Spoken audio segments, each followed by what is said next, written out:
Bismillahirrahmanirrahim. Assalamualaikum warahmatullahi wabarakatuh. Selamat bertemu kembali dengan saya Untung Juwanto. Hari ini kita akan membahas aset manajemen. Nah, sekarang kita masuk kepada proses aset retirement atau aset disposal. Dasar melakukan aset retirement yang pertama sudah melewati masa useful life. Yang kedua, aset tersebut rusak walaupun belum melewati masa useful life. Tentunya harus ada revaluasi aset sebelum dilakukan retirement. Ada dua proses terhadap retirement. Yang pertama adalah sale, penjualan, yang kedua adalah scrapping. Penjualan itu bisa bersifat tanpa revenue atau dengan revenue. Ya, kemudian untuk scrapping itu bisa seluruh aset maupun sebagian.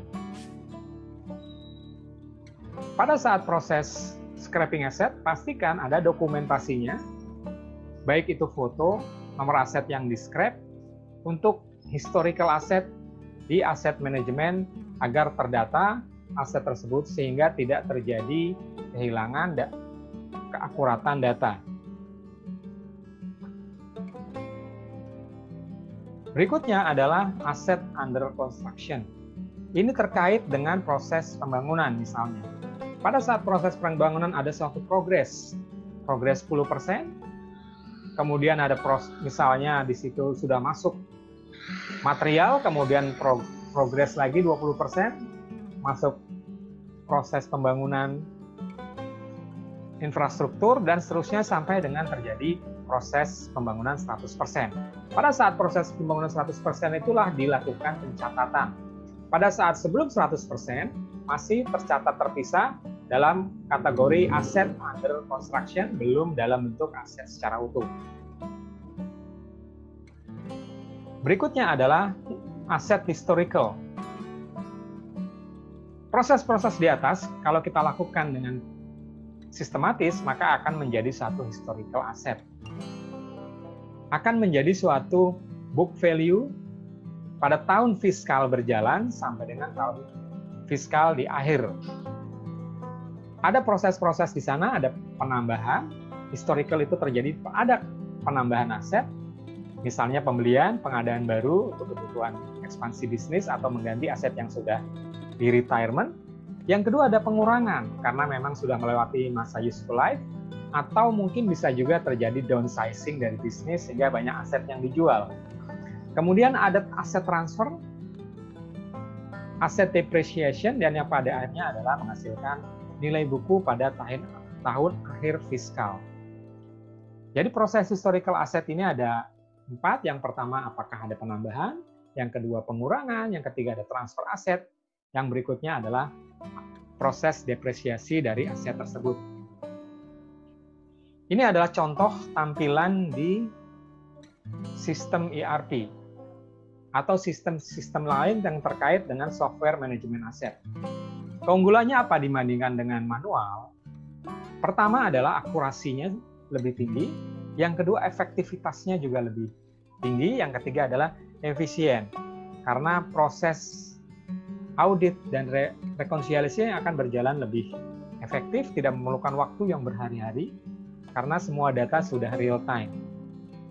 Dengan adanya aset by system ini, pertama akan mempermudah kontrol keberadaan aset ada di mana, kemudian yang kedua bisa mengontrol nilai aset, kemudian yang ketiga depresiasinya terkontrol, kemudian yang terakhir yang paling penting adalah fraud.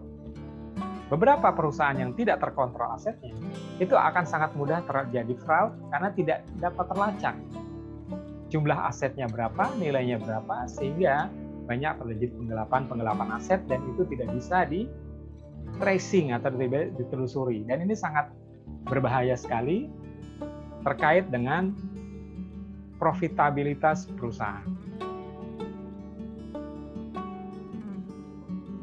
Oke, terakhir slide-nya adalah bagaimana untuk merealisasikan proyek ini. Yang pertama adalah preparation project. Terdiri dari project definition scope, timetable-nya dibuat, kemudian yang terakhir adalah project organisasi dan kapan akan di kick off. Kemudian masuk ke business blueprint. Terdiri dari business blueprint dokumennya, kemudian policy design yang akan kita bahas di seri 3, dan SOP, kemudian master data, dan yang selanjutnya adalah blueprint dari approval atau authorization policy. Berikutnya adalah realisasi. Setelah data dikumpulkan, maka akan terjadi migrasi data dari data manual ke data sistem. Pastikan terjadi konfigurasi, customisasi, dan development sistem testing sebelum dilakukan proses approval atau proses realisasi dari asset management system tersebut. Proses berikutnya adalah membuat user manual atau final preparation.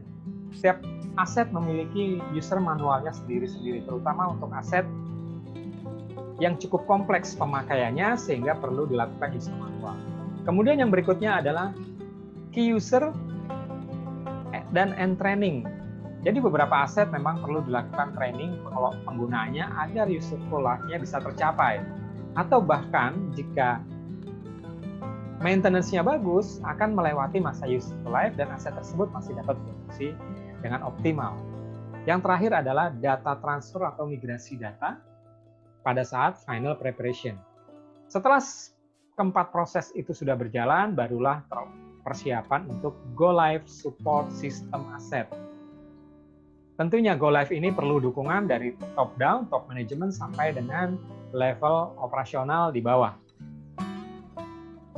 Apa saja yang harus diperhatikan pada saat go live atau kick off project aset sistem ini? Yang pertama adalah tentunya support dari top management untuk menjalankan proses aset manajemen ini dengan baik. Karena kendalanya itu sangat besar sekali jika tidak ada support dari top management. Awareness-nya sangat rendah dari karyawan. Kemudian yang terakhir adalah tracing-nya aset itu sangat sulit. Jadi perlu dukungan dari top management. Kemudian berikutnya adalah handover activities. Yang tadinya dikelola oleh siapa, kemudian beralih ke sistem siapa yang menangani. Jadi siapa bertanggung jawab apa harus jelas. Yang terakhir adalah project closure-nya. Jadi itu adalah 4 proses di dalam proses asset management system yang menggunakan software. Ya, kelebihan dari sistem software ini tentunya akan dapat membuat bisnis lebih berkembang dengan cepat. Karena keputusan diambil dengan cepat. Berbeda kalau dilakukan secara manual. Proses implementasi datanya akan memerlukan waktu sehingga keputusan-keputusan diambil dengan sangat lambat. Sehingga ekspansi bisnis, perkembangan bisnis akan berkembang dengan sangat efektif. Ya, demikian yang dapat saya sampaikan. Jika ada pertanyaan, silakan post di komen di bawah. Kita akan bahas lebih detail. Jika Anda merasa video ini bermanfaat, silakan di-subscribe, like, and share. Ini adalah profil saya. Dan saat ini saya sedang menulis buku Sustainable Growth dan Resource Productivity, yaitu bagaimana menceritakan perkembangan perusahaan secara berkelanjutan dengan cara meningkatkan produktivitas sumber daya manusia, sumber daya modal, sumber daya metode, dan yang terakhir adalah sumber daya aset atau sumber daya aset-aset yang akan dioptimalisasi. Dengan peningkatan keempat sumber daya tersebut akan terjadi pertumbuhan perusahaan secara berkelanjutan.